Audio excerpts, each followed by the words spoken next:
본문을 통해서 구약 백성이 누린 은혜보다 더 큰 은혜가 그리스도 안에서 우리에게 임하여 왔음을 증거하고자 합니다. 구약의 하나님의 백성이었던 유대인들은 이 세상의 어느 민족도 경험할 수 없는 하나님의 은혜와 복을 받은 선택받은 백성이었습니다. 하나님께서 애굽에서 종살이하고 있던 그들을 10가지 재앙을 통해서 여호와가 참 신이시고 그가 자기 백성을 얼마나 사랑하시는가를 증거해 보이시고 모세를 통해서 구원해 내셨습니다. 그리고 시내산으로 인도해서 거기서 언약을 맺고 너희들은 내 백성이 되고 내 나라가 되라. 제사장의 나라가 되라. 나는 너희의 하나님이 되겠다 하시고 율법을 주셨습니다. 광야에서 하늘의 만나로 날마다 배고픔이 없이 먹이셨고 물 없는 사막에서 바위에서 물이 솟아 나오게 해서 그들이 목마라 죽는 일이 없도록 인도하셨고 구름 기둥과 불 기둥으로 낮에 해와 밤에 그 어려움 속에서 그들을 보호해 오셨습니다. 그리고 여호수아를 통해서 가나안 땅으로 인도하시고 가나안의 7 족속들을 다 몰아내시고 그 땅을 그들의 생명의 기업으로 선물하셨습니다. 그리고 하나님의 마음에 합한 다윗을 하나님을 대신할 왕으로 세워서 다윗을 통해서 의의 나라, 평강의 나라, 제사장의 나라가 이루어지도록 하시고 다윗과 그 후손 왕들을 통해서 하나님의 은혜와 복을 그들에게 계속해서 공급하셨던 하나님이십니다. 이런 하나님의 은혜를 세상의 어느 민족이 맛이나 보았겠습니까? 이스라엘만이 누렸던 복이었던 것입니다. 그런데도 이 나라는 가나안 땅에 속한 나라이고 또 아브라함의 혈육에 속한 육신에 속한 육에 속한 나라였습니다.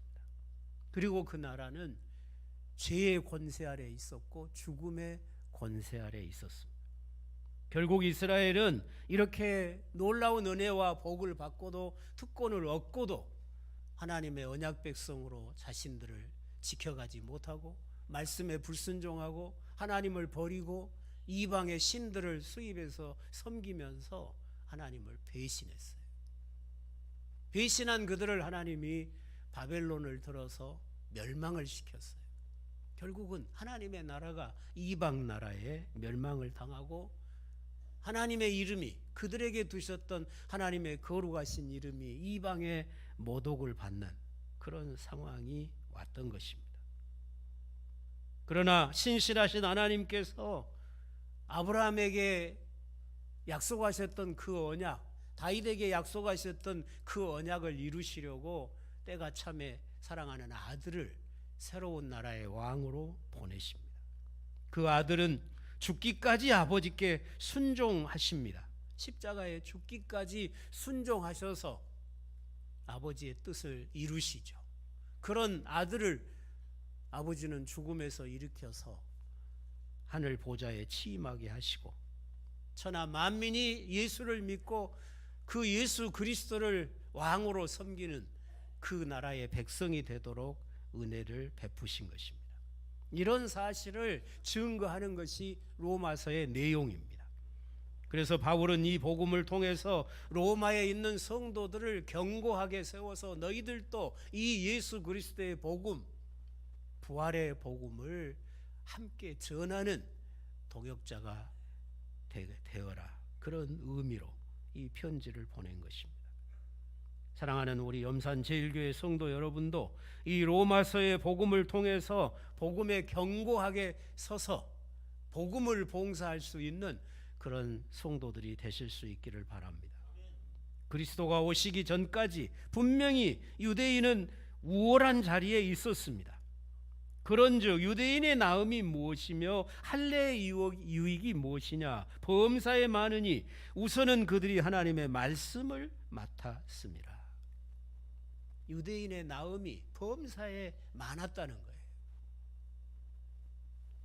유대인은 할례를 받은 자들로서 하나님과 맺은 언약이 그들의 살에 새겨져 있는 거룩한 백성이었습니다.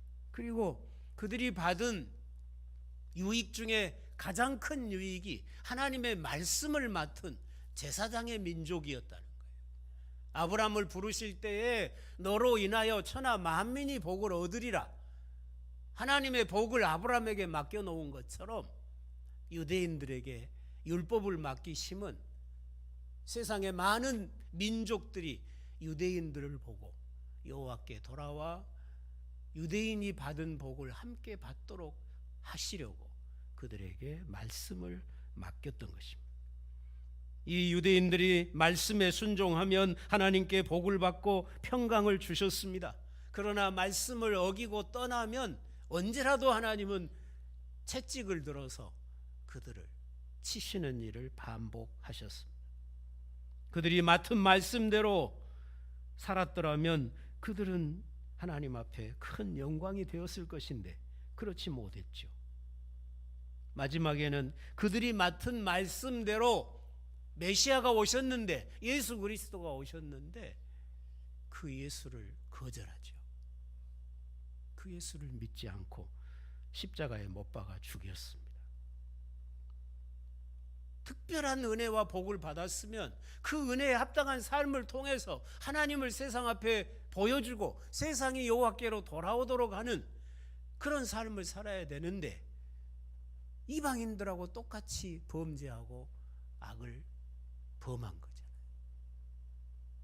그래서 하나님이 자기 백성이라도 치셨어요. 매를 때리신 거예요. 그러면 하나님이 불의하시냐? 자기 백성을 심판하시는 하나님이 불의해서 그런 거냐? 아니다. 하나님이 의롭기 때문에 죄를 심판한 거 아니냐? 하나님이 불의하시면 어떻게 죄인들을 심판할 수 있겠냐?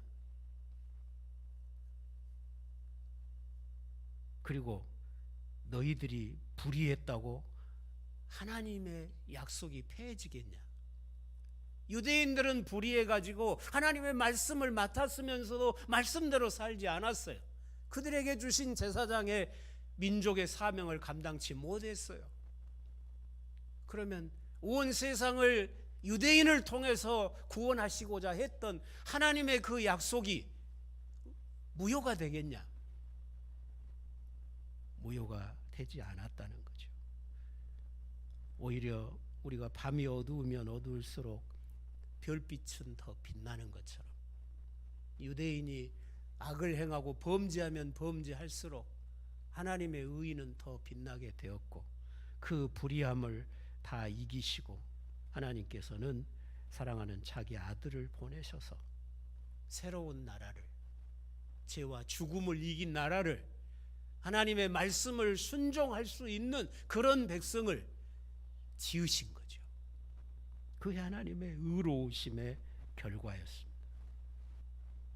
하나님은 사랑의 하나님이셨죠. 만물을 사랑으로 지으셨고 아담이 범죄했지만 세상을 버리지 않죠.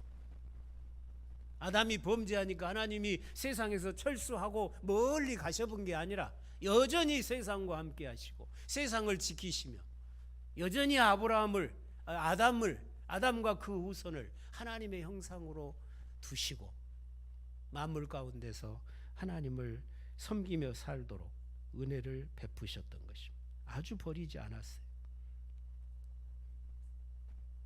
세상을 떠나신 적이 없었습니다. 언약 백성인 이스라엘의 밖에 있던 이방인도 하나님이 아주 버리지 않았어요.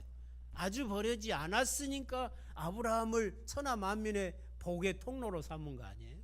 그러니까 하나님은 아브라함에게만 관심이 있었던 게 아니고 천하 만민에게 관심이 있었기 때문에 아브라함을 통해서 세상에 하나님이 누구신가를 보여주기를 원하셨다고 하는 것입니다. 하물며 하나님이 장자로 제사장의 나라로 택했던 이스라엘을 아주 버리시겠냐? 범죄하면 매를 때리고 범죄하니까 바벨론을 들어서 그 나라를 멸망을 시키면서도 항상 남은 자를 두시잖아요. 남은 자들이 포로로 끌려갔죠. 바벨론으로 끌려갔는데 거기서 하나님이 함께 하시잖아요. 풀무불에서도 지키시고 사자굴 속에서도 지키시잖아요. 그것이 하나님의 신실하심이었던 것입니다. 때가 참에 하나님께서 이스라엘 백성이 맡은 말씀에 약속된 대로 자기 아들을 보내십니다. 메시아를 보내셨습니다. 그 아들은 죽기까지 아버지께 순종하시고, 아버지는 그 아들을 죽음에서 일으켜서 죄가 지배하고 죽음이 지배하는 세상을 마감해 버리시고, 이제는 생명이 지배하고 의가 지배하는 새로운 나라를 세우신 거죠. 믿음으로 그 나라에 들어오는 것이 구원이라고 바울은 설명을 하고 있습니다. 생명이 왕노라라는 영원한 나라로 하나님이 지으셨는데 그게 교회입니다. 이제 천하 만민을 복음으로 부르시고 천하 만민이 교회에 들어오도록, 주님의 나라인 교회에 들어와서 주의 복을 누리도록 하나님은 온 세상을 향하여 구원을 선물하고 계시고 복음으로 초대하고 계신 것입니다. 이 은혜는 구약의 유대인들이 누렸던 은혜와는 비교할 수 없는 크고 놀라운 은혜예요. 구약 백성은 하나님의 백성이어도 죄인이잖아요. 죄 아래 있으니까 성소에 나갈 때마다 피해 제사로 나가야 되잖아요. 솔로몬이 1,000번제를 드리고 2,000번제를 드리고 해도 죄인이에요. 1,000마리의 소의 피가 그의 죄를 씻지 못해요. 그런데 우리는 예수 그리스도의 피로 우리의 모든 죄를 씻음 받는 그런 은혜를 입게 된 것입니다. 얼마나 큰 은혜입니까? 이 은혜 때문에 이방인이었던 저나 여러분도 하나님을 알지 못하고 하나님의 이름을 모독하며 우상을 섬겨왔던 우리도 하나님의 자녀가 되는 권세를 얻게 된 것입니다. 그러면 이런 하나님의 은혜가 사람들로 하여금 방종하게 만들어서야 되겠느냐? 바울은 반문하죠. 누구라도 이 하나님의 은혜를 받고 나면 자기 죄를 깨닫게 됩니다. 범죄했던 것을 탄식하고 통회하고 부끄럽게 여기게 됩니다. 그리고 그 죄를 버립니다. 그게 회개죠. 하나님이 사랑이시니 마음껏 죄 짓고 살아도 괜찮겠구나. 그런 은혜는 없습니다. 하나님의 은혜를 받고 나면 그는 죄를 부끄럽게 여기고 죄를 탄식하고 그 죄를 싸워서 이겨서 다시는 범죄치 않게 되는 것이 하나님의 은혜의 능력인 것입니다. 하나님의 구원은 하나님을 순종하는 구원이라고 바울은 로마서 처음부터 서론에서부터 말하고 있습니다. 그리스도께서 우리에게 이 큰 사랑을 베푸셨으니 우리 또한 하나님을 사랑하고 주님을 사랑하고 주님과 동행하는 것이 당연합니다. 하나님이 사랑이시니 내가 아무렇게나 살아도 괜찮으리라. 그건 하나님을 만홀히 여기는 것이요, 하나님의 사랑을 모독하는 행위인 것입니다. 그가 나를 사랑해서 몸을 주셨으니 우리도 온몸을 다해서 주님을 사랑하고 그가 피 흘려 세우신 교회를 위해서 헌신하는 것이 우리의 의로움이라는 거죠. 하나님의 영원한 사랑이 여러분을 방종하게 하지 않기를 바랍니다. 그건 하나님의 사랑을 모독하는 행위라는 것입니다. 유대인들은 세상 모든 민족 가운데서 가장 특별한 사랑을 받았으면서도 그 사랑에 합당하지 못하게 살았어요. 그런 그들 때문에 하나님의 이름이 모독을 받았습니다. 그래서 바울은 유대인의 나음이 무엇이냐고 묻습니다. 기록된 바 의인은 없나니 하나도 없으며 깨닫는 자도 없고 하나님을 찾는 자도 없고 다 치우쳐 함께 무익하게 되고 선을 행하는 자는 없나니 하나도 없도다.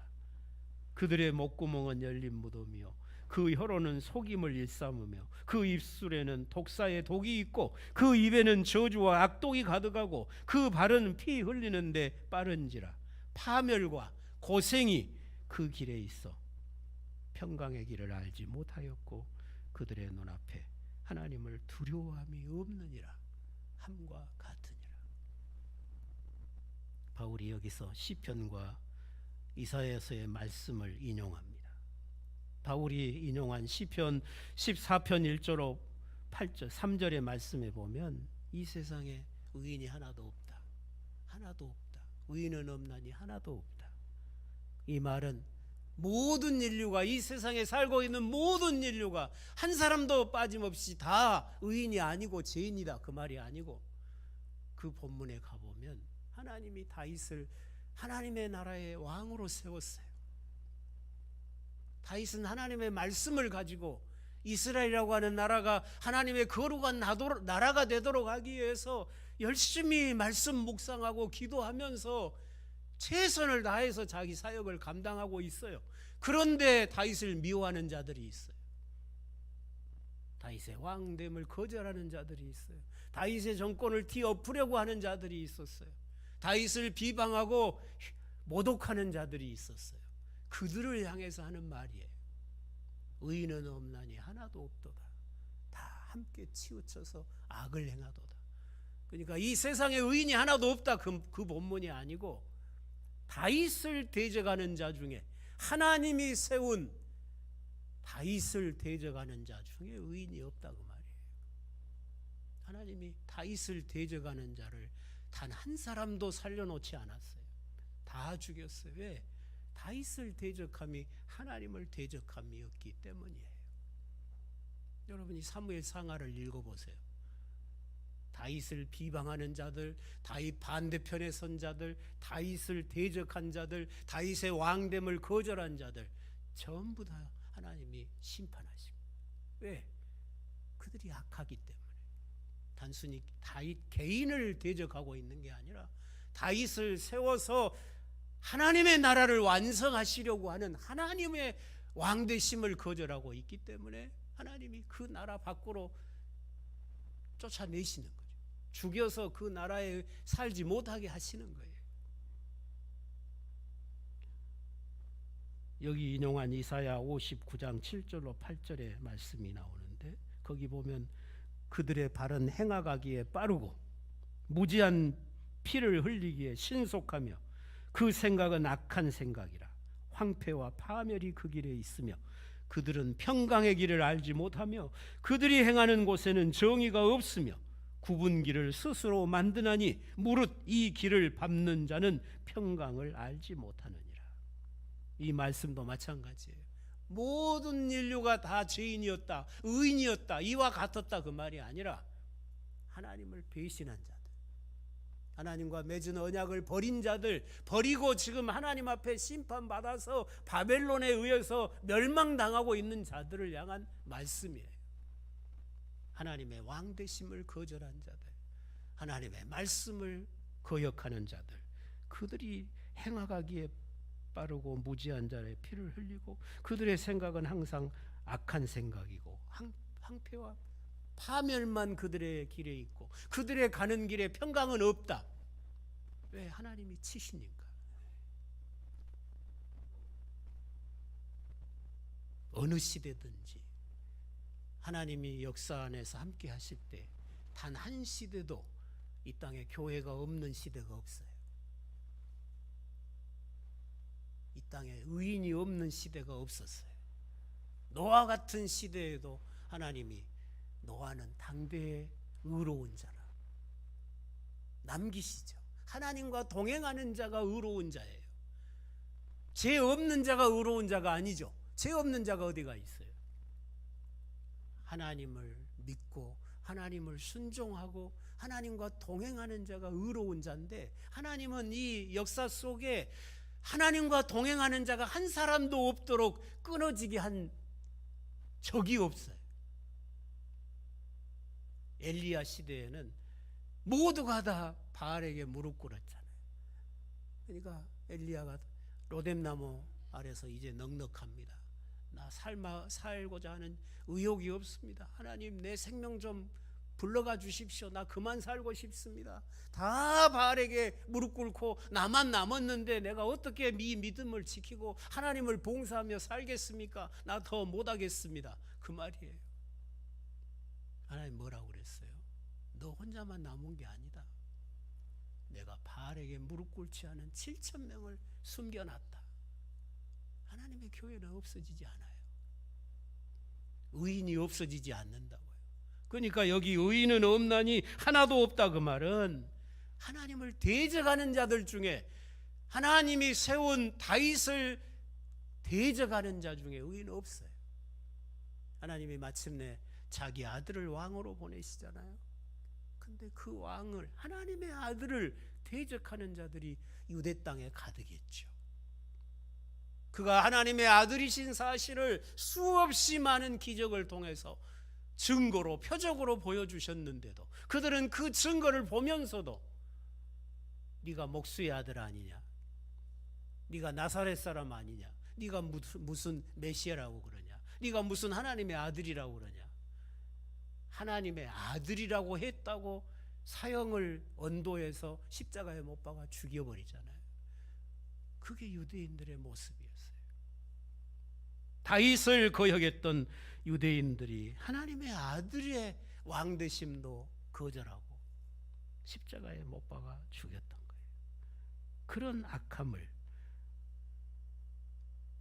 바울은 이 로마서에서 말씀을 하고 있어요. 그러니까 성경은 죄를 말할 때에 우리의 마음속에 있는 그 죄성을 가지고 이야기하는 게 아니라 항상 하나님이 성경에서 죄를 말할 때는 하나님과의 관계에서 말을 해요. 하나님의 통치를 거역하는 것, 하나님의 은혜를 거역하는 것, 하나님과의 언약 관계를 깨뜨리는 것, 이런 것이 죄고 불의함이고 하나님의 심판을 면치 못하게 된다고 하는 것입니다. 하나님과의 언약 관계를 파괴하는 이런 행위들, 이것이 죄의 근본입니다. 자기 마음에 하나님을 두기를 싫어하는 자들은 하나님이 세운 다윗을 대적했습니다. 수많은 선지자들을 대적했습니다. 예수님도 대적하잖아요. 그들의 목구멍은 열린 무덤이요, 그 혀로는 속임을 일삼으며 그 입술에는 독사의 독이 있고 그 입에는 저주와 악독이 가득하고 그 발은 피 흘리는데 빠른지라. 파멸과 고생이 그 길에 있어 평강의 길을 알지 못하였고 그들의 눈앞에 하나님을 두려워함이 없느니라. 예수 그리스도의 복음을 거절하고 그리스도의 왕되심을 거절하는 자들은 이와 같이 된다는 거죠. 이런 사람이 될 수밖에 없는 것입니다. 하나님의 뜻과 하나님의 영광이 다윗에게 있었지만 그들은 다윗을 거역했습니다. 하나님을 거절했습니다. 하나님의 아들이 영원한 나라를 세우시려고 오셨을 때 유대인들은 하나님의 아들을 거절하고 십자가에 못 박아 죽이고 이 죄를 우리와 우리 후손들에게 돌리라고 큰소리 쳤어요. 자기들 스스로 죄라는 거 알고 있어요. 그러니 이 죄값을 우리와 후손에게 돌리라고 큰소리 쳤어요. 하나님이 그거 다 들으셨어요. 그들과 그 후손들을 주 70년에 남김없이 로마의 칼로 다 심판하셨어요.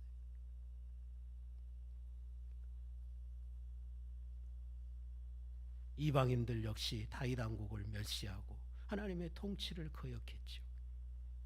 하나님의 아들이 오셨을 때 이방을 대표하는 로마 정권의 총독인 빌라도가 예수님에게 죄가 없음을 알면서도 아무리 뒤져봐도 예수님에게 죄가 없다는 것을 알면서도 자기 정치적인 그 입지 때문에 예수를 십자가에 죽이도록 내주고 말죠.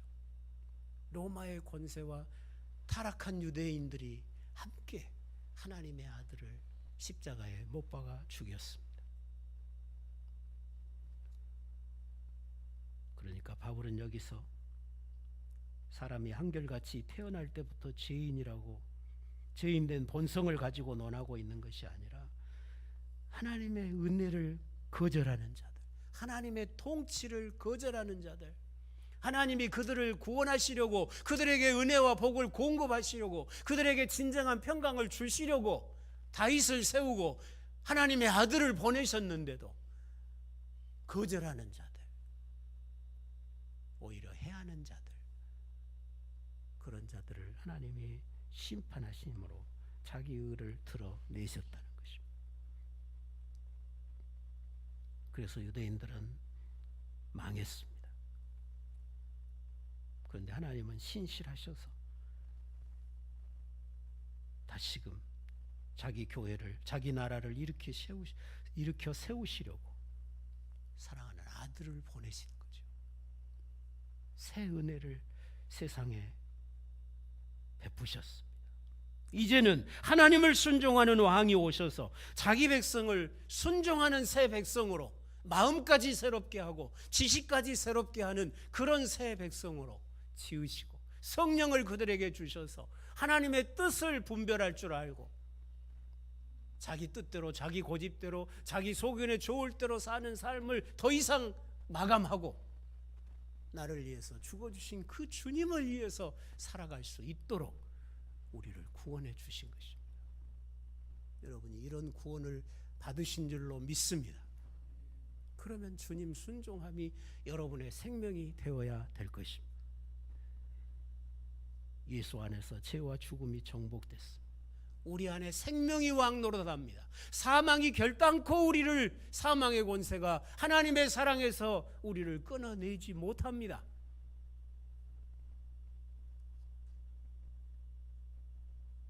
역사의 시작부터 하나님께서 우주를 하나님의 성소로 지으셨고 사람을 하나님의 형상으로 지어서 만물을 하나님의 뜻을 따라 다스리게 하셨던 거죠. 그런데 인간은 계속해서 범죄함으로 그 형상을 따라 살지 못해요. 그렇지만 자기 아들을, 하나님의 참 형상이신 자기 아들을 보내셔서 오늘 저와 여러분은 그 아들의 영까지 우리에게 부으셔서 참 하나님의 형상으로, 아들의 형상으로 우리를 회복해 주셨잖아요. 그러면 이제 우리가 하나님의 아들답게 살아야 되지 않겠습니까? 십자가의 사랑을 받은 자답게 살아야 되지 않겠습니까?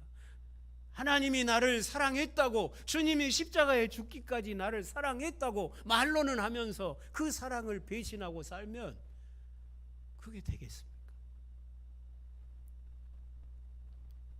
하나님의 아들이 오지 않았다면 우리가 어떻게 구원받았겠습니까? 그리스도 안에 있으면 죄와 죽음을 벗은 새 백성들입니다. 우리는 아들과 함께 아버지의 보좌 앞에 있습니다. 이것이 우리의 의로움이에요. 우리는 하나님 아버지 앞에 나아갑니다. 아버지 앞에 나아갑니다. 아들의 자격으로 나갑니다. 그게 우리의 의단 말이에요. 구약 백성은 율법을 다 지켜도 종으로 나간다고 그랬죠. 그게 구약 백성의 의예요. 근데 우리는 아들로 나가요. 종이 더 의로워요? 아들이 더 의로워요? 비교되지 않죠. 구약의 유대인들은 예수님이 오시기 전에는 자기들이 의로운 줄로 착각했어요. 사도 바울 같은 경우도 마찬가지잖아요. 자기는 율법의 의로 하나도 의미 없었어요.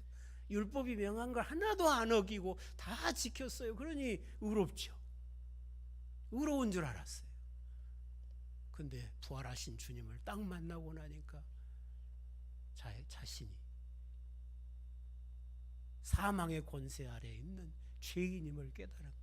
오라, 나는 공고한 자로다. 누가 나를 이 사망의 몸에서 건져내라. 율법이 건져내지 못한다는 걸 깨달았어요. 죽으시고 부활하신 하나님의 아들만이 사망의 권세에서 우리를 능히 건지실 수 있음을 부활하신 주님을 만나고야 알게 된 거예요. 그것이 로마서 8장에서 바울이 하는 찬송입니다. 구약 시대는 자기 백성이라도 죄와 죽음 아래에 있었던 거죠. 제사장의 거룩과 백성의 거룩이 달랐죠. 이스라엘을 향한 하나님의 선하심과 이방인을 향한 하나님의 자비가 달랐어요. 수준이 달랐습니다. 이스라엘 민족만이 하나님의 양육을 받았고 하나님의 뜻이 무엇인지 죄가 무엇인지를 가르침을 받으면서 범죄하면 하나님이 징계하시고 순종하면 복을 주셨어요. 그러나 이방인들은 제가 할 길로 가도록 그냥 내버려 두셨어요. 그리고 악이 차면 심판하셨습니다. 신약의 아들의 나라에서는 제사장과 백성의 구별이 없습니다. 모두가 다 동일하게 하나님과의 영원한 생명의 관계 아래에 있습니다. 제사장 따로 없습니다. 유대인과 이방인의 간격도 사라졌습니다. 지금은 천하 만민을 복음으로 부르고 계시기 때문에 예수를 믿지 않고 만왕의 왕이 되시는 예수 그리스도의 통치를 거절하는 자는 심판을 면하지 못합니다. 그는 영원한 불못에 들어가서 영원 무궁토록 저주와 고통 속에 살아가야 합니다. 여러분, 하나님이 우리를 구원하신 구원은 우리를 도덕군자로 만드는 구원이 아니라 하나님께서 나를 사랑하신 사랑으로 나로 주님을 사랑하게 하는 구원이에요. 주님이 나를 사랑하는 사랑으로 주님이 사랑하는 자들을 사랑하게 하는 구원이에요. 여러분이 구원 받으셨으면 생명을 다해서 주님을 사랑하시기 바랍니다. 그게 구원받은 증거예요. 여러분이 구원받은 자들이라면 교회를 사랑하셔야 돼요. 교회가 주님의 몸이잖아요. 교회가 하나님의 나라이잖아요. 교회를 사랑하지 않는 자는 구원받은 자가 아니에요. 교회가 주님의 몸이요 지체이기 때문입니다. 여러분이 십자가에서 자기 생명을 내어주신 주님의 사랑으로 주님의 나라의 백성이 되었으니까 그 주님을 뜨겁게 사랑하시기를 바랍니다. 여러분이 사랑하는 이 세상의 모든 것 중에 가장 사랑하는 대상이 주님이 되셔야 합니다. 주님보다 더 사랑한 것이 있으면 그 사람은 우상 숭배자지 그리스도인이 아닙니다. 내 말이 아니에요. 분명히 주님이 그렇게 누가복음에서 말씀을 하고 있기 때문입니다. 여러분, 주님을 뜨겁게 사랑하시고 모든 죄를 버리고 주의 말씀에 순종하며 살아가므로 여러분의 가는 길에 평강이 있는 여러분의 삶에 하나님의 나라, 그 어떤 어둠의 권세도 우리를 해하지 못하는 그 능력 있는 주의 나라가 여러분의 삶에서 이루어지는 복된 성도들이 다 되시기를 주의 이름으로 축원합니다. 기도하시겠습니다. 하나님 아버지, 오늘 우리가 받은 하나님의 나라가 얼마나 복된 나라인가 오늘 또 말씀을 통해서 깨닫습니다. 구약의 나라는 땅에 속한 나라요, 죄와 사망에 속한 나라요, 이방의 권세들 때문에 수없이 침략을 당하고 흔들리고 무너졌던 그런 나라이지만 오늘 우리가 받은 나라는 하늘에 속한 나라요, 죄와 죽음을 이긴 나라이고 요동치 않는 그런 나라여서 이 나라를 무너뜨릴 자가 없고 이 나라에 속해 있는 우리를 해할 자가 없음을 믿습니다. 이 큰 은혜와 복을 우리가 받았사오니 이 복에 합당한 삶을 믿음으로 살아갈 수 있게 하옵소서.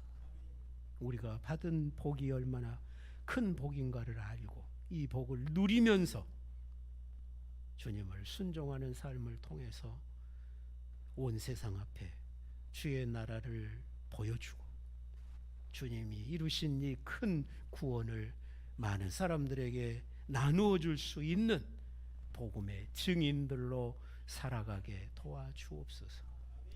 주님의 이 큰 사랑 때문에 방종하는 성도가 없게 하시고 날마다 나 자신을 왕 되신 주님 앞에 복종시키고 주님의 뜻을 위하여 충성된 믿음의 삶을 살아가는 온 교회가 되게 하여 주시옵소서. 우리에게 복음을 맡기셨사오니 이 복음으로 세상을 구원할 수 있는 우리의 삶 되게 하여 주시옵소서. 예수님의 이름으로 기도드리옵나이다. 아멘.